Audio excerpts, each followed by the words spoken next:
We're now only weeks away from Targa High Country, and since his last round of driver training at the Simply Sports Cars Lotus Owners Day at Wakefield Park, Alborz has been working on his skills and putting the Elise through its paces on multiple track days and on some adventures through Queensland.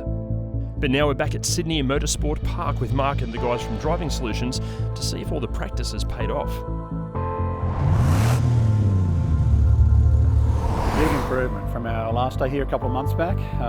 It's a great step forward, and you can tell he's been working on that and trying to implement a lot of the changes that we made back then. So a lot faster into the corners, vision's a lot better balance with the car, and he's picked up through the competition he's been having. You can certainly see the improvement. I think he'll do well. I mean, Targa High Country is again another step for him in terms of driving, I suppose, ability, and we will get there. He's close to being at the point where he can get the most out of that and do it safely, and ultimately that's what it's all about.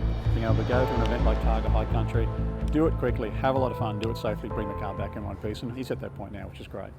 With a tick of approval from the experts regarding his driving ability, we sat down with Alborz to talk about the Elise, Simply Sports Cars, his abilities, and his approach and hopes regarding Targa.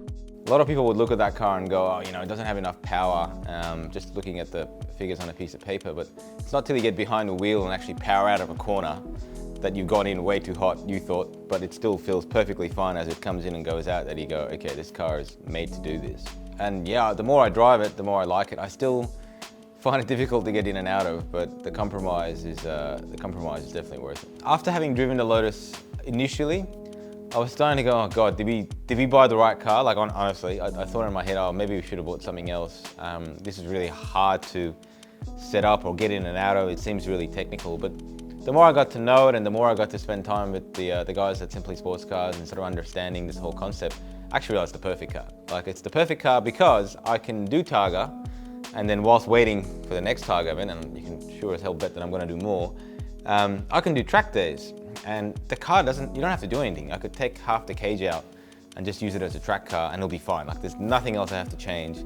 And then go back to Targa, put the rest of the cage back in, and off we go. Like, how many other new cars can you buy where you've got that support from the manufacturer, where you can do Targa, track, anything else in the middle, and then just drive it to Coles at the same time. So yeah, I mean, for me, it's been the perfect choice. Honestly, now with the car, I feel like I'm about 80% of the way there to really driving it to its limit. I've probably still got a bit more to go. I haven't really played too much with, I guess, the suspension, sort of really understanding how much difference the ride height makes or things like that. I'm not sure if I'm at that level, and more importantly, I'm not sure if I want to be. I'm not mechanically minded, I'm not an engineer, I don't care. I love driving fast. I feel like if I can improve my driving, I will get more out of the car than trying to mess around with the car. I left that to the experts. Like, that was always the thing. I don't want to be sitting there, tinkering with the suspension by a millimeter to see if that makes a difference in lap time. That's not, for me, it was about having some fun, and I just want to show up to a track day or go to a Targa event and have them prep the car, and I just drive and have a great time. So look, the more I drive it, the better I get at it. To have the car prepared for Targa High Country, Simply Sports Cars have made some safety and performance upgrades to our Elise. First up, there were the upgraded brakes, lighter rims and stickier tyres fitted at the Wakefield track day, and then came the more Targa-specific modifications. A rear tow hook, rear tow linkages, fire extinguisher systems, roll cage with removable front section, harnesses, a rally-safe wiring kit, a stylo intercom system with an Exige-style rear wing because, well, Alborz likes big wings on cars. And the guys at Just Dip It sprayed the whole car in a halo wrap to not only look great, but to also protect the factory paint against any stone chips, bugs, and any Victorian flora and fauna.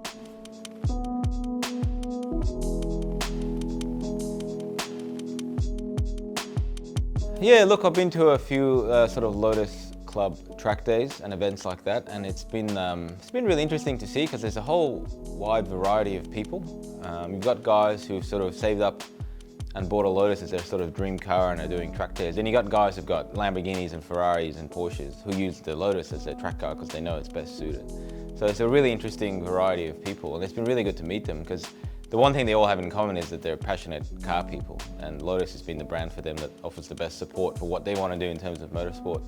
And I found that to be the most helpful part, having done a few sort of Lotus events where you pull into the pits and, I had one where my brakes one of the discs wasn't doing what it was supposed to after it abused it far too much. And the guys managed to swap the full discs and the pads out in about 4 minutes. So that was pretty impressive. And that's the sort of stuff you just don't get from other manufacturers at local track events.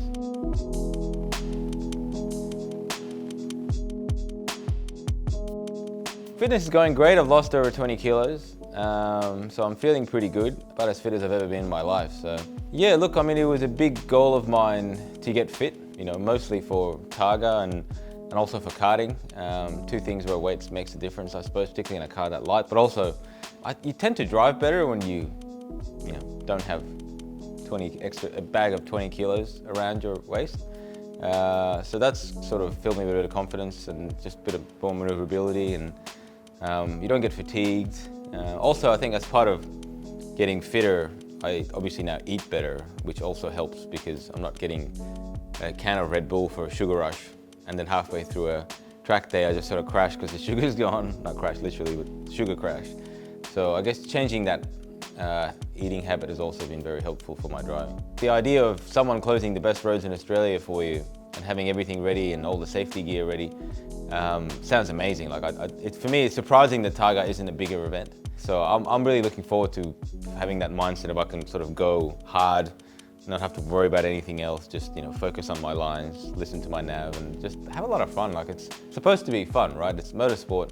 I'm not trying to get an F1 drive next year, so I'm just gonna really enjoy it. Yeah, I've actually never been there. I've never done the roads. I was talking to a few people who say you get ice, and that does scare me, I have to be honest. I don't like slippery conditions. I don't mind if it's wet, I don't mind if it rains. I can deal with, I've had a lot of experience driving in the wet, and I think that's because the car is relatively predictable. When it's raining, you won't have as much grip, but it doesn't just snap and go like it will on ice or a bit of black ice or something. So I will be taking it easy. Our Lotus Elise is Targa prepared and Alborz feels fit, ready, and it's clear the driver training has paid off. There's really only one thing left to do, and that will happen in the next and final episode of Road to Race. It's the event we've been building up to.